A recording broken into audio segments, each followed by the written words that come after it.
নমস্কার, welcome back to my channel. It's Tanushree. আমার healthy কিছু গাছ আজকে আপনাদের দেখাবো। যেহেতু এখন ফুল কম ফুটছে, প্রচুর বৃষ্টি প্রত্যেক দিন, আর এইগুলাতে অবশ্য করিয়ে এসেছে, মাত্র কবে ফুটবে তার কোনো ঠিক নেই। এখনও বড়ও হয়নি কলিগুলা। এই যে খুবই ছোট ছোট, আপনারা দেখতে পাচ্ছেন কি না আমি জানি না, এখানে আছে। আর গাছের এগুলো দেখুন, পাতাগুলো কত সুন্দর, কত বড় বড় হেলদি। এই তিনটে গাছই কিন্তু আমাদের বীজ থেকে করা।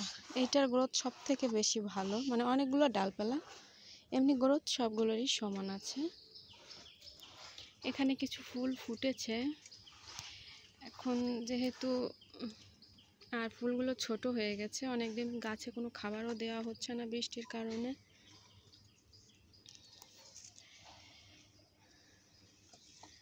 এখানে অ্যালামন্ডা ফুটেছে 3-4টা, আর 3টা ফুটেছে। আর এখানে এই যে একটা, দেখুন ফুলগুলো কিন্তু দেখতে সুন্দরই লাগে।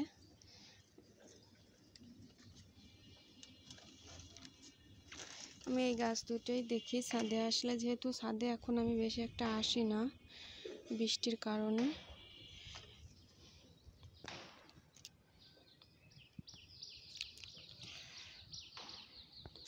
আর এত গাছগুলো হেলদি হচ্ছে, কিন্তু আমরা গাছে কোনো খাবারই দিইনি। শুধু মনে হয় সপ্তাহখানেক আগে আমরা গাছগুলোতে হিউমিক স্টার দিয়েছিলাম, সাথে এপসম সল্ট, এগুলো দিয়ে সব গাছে দেওয়া হয়েছে। তাছাড়া কিন্তু কোনো যত্নই নেওয়া হয়নি। এখানে একটা পুডেল জবা আছে, লাগানো গাছটা মানে রিপোর্ট করার পরই গাছের গ্রোথ ফিরে এসেছে।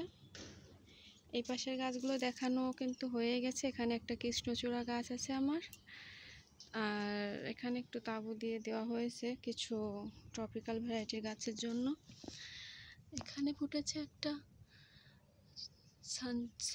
সানসেট না সানসেট, ভুলে গেছি সব কিছু। আর দেখুন এই জবা গাছগুলোরও কিন্তু গ্রোথ অনেক ভালো। গ্রোথ হয় না, তারপরে এসে গাছগুলো পাতা, ভগবানের ইচ্ছে, অনেক সুন্দরই আছে। আর এই গাছগুলো অনেক ভালো আছে এখন। কিন্তু কালকে আমাদের অনেক দামি একটা ট্রপিক্যাল ভ্যারাইটির গাছ আমরা দেখলাম মারা গেছে, ডাইবাক শুরু হয়েছে। এই অতিরিক্ত বৃষ্টির কারণেই এমনটা হয়ে থাকে। চলুন একটু আমরা ওই পাশে যাই। ভিডিওটা সামান্য একটু বড় হবে, ধৈর্য ধরে দেখবেন, ভালো লাগবে দেখতে। এখানে দেখুন প্রচুর পরিমাণে সাদা চন্দ্রমল্লিকার চারা হয়েছে। যদি কারো লাগে অবশ্যই কমেন্ট করবেন, আর এসে নিয়ে যাবেন বাংলাদেশ থেকে। দেখুন কত সুন্দর কলিগুলো আসছে। এগুলো ফুটতে পারে, বেশিরভাগই হলুদ হয়ে পড়ে যায়। এই রোজা শরণের কলি, এই যে 2টা ভ্যারাইটি আছে রোজা শরণের।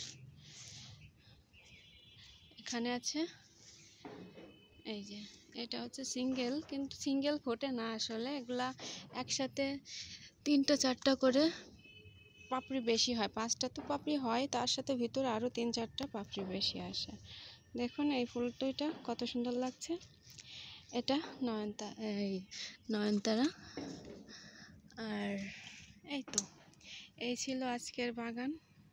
এখানে কাঠগোলাপ গাছ 2টি, ভগবানের ইচ্ছা খেয়ে না খেয়ে বড় হচ্ছে। অত বড় আমাদের লাগতো না, যদিও ছোট থাকলেই বেশি ভালো হয়। ব্যাস এই পর্যন্তই আজকের ভিডিওটা, আর বড় করব না। অ্যাডেনিয়ামের কডেক্সটা দেখেন, শুধু একটু ফেটে যাবে কিছুদিনের মধ্যেই। আমাদের এই টবটা এই পাশে পুরো লেগে গেছে। এই ছিল আজকের বাগান, আমার জবার বাগান। তো সবাই সুস্থ থাকবেন, ভালো থাকবেন। ভিডিওটা বড় হওয়ার জন্য ক্ষমা, সুন্দর দৃষ্টিতে দেখবেন, আর চ্যানেলটিকে সাবস্ক্রাইব করে দেবেন। ধন্যবাদ।